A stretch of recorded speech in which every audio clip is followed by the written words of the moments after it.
say, well, actually, you could pray about this, and we pray with them. So like it really does, like, they'll say no, and then you just ask the question and make the dialogue, and then they were like, yo, they open up to you, you know. Just wanted to wrap that together. Go for it, Jordan. Thank you. All right, so I served yesterday evening at the CEC, and Whitney Summerhays, is she here? She's doing the Devo. Oh, is she really? Faithful woman of God. I know, she's great. So Whitney Summerhays was doing the older age bracket, and she was speaking on Isaiah 6. And I don't know how many of you guys have been involved in CEC, but we're like at IHOP, so we're kind of doing the same thing where we have like little small groups when the children come in. So I'm working with 5th graders, and there's this one girl who's in my group, and her name's Julia. And so we go through the message, the teaching. Is this being recorded? I'm crazy. Okay. Getting all nervous. Getting all nervous now. No, I can talk to all you, but not a video. Okay, let's see.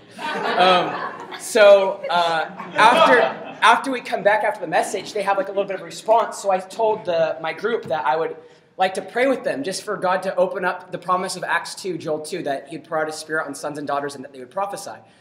And the way it works, my group disperses before I can actually pray for all of them. This girl comes back to the group. She left for just a moment, and she said, "Are we going to pray now?" And I said, well, because everybody got dispersed, we're not going to pray like that. I said, "But do you want prayer?" And she's like, "Yes." And so I asked Sarah Edwards to join me in prayer, and I said, "What would you like prayer for?" And she says, and hearing what was said and shared, she's like, "I want to pray." Oh, God. She's like, "I want to talk to God." She's like, "It's in my heart to pray, but I don't know how to like actually engage with the Lord, and I get distracted."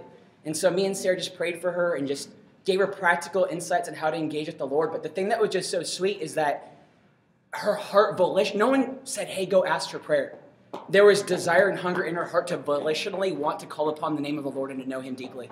So that was only day 1. So it's going to be fun just to wash them with the Word, bring them to worship, and everything that we're doing jointly as a team has so many spiritual dynamics and implications. So I love, like Luther was saying, like in the night, we're so one in the Spirit. One of the verses that has hit me is in Psalm 1, how it says, "Blessed is the man who," how's it go? Blessed is the man who walks not in the counsel of the ungodly, nor stands in the path of sinners, nor sits in the seat of the scornful, but his delight is in the law of the Lord both day and night. And he shall be like a tree planted by the rivers of waters that bears fruit in every season, whose leaf will not wither, and whatever he does shall prosper.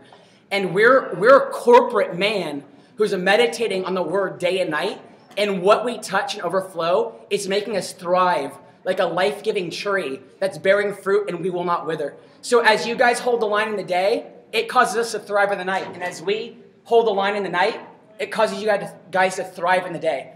So, yeah. Shoot.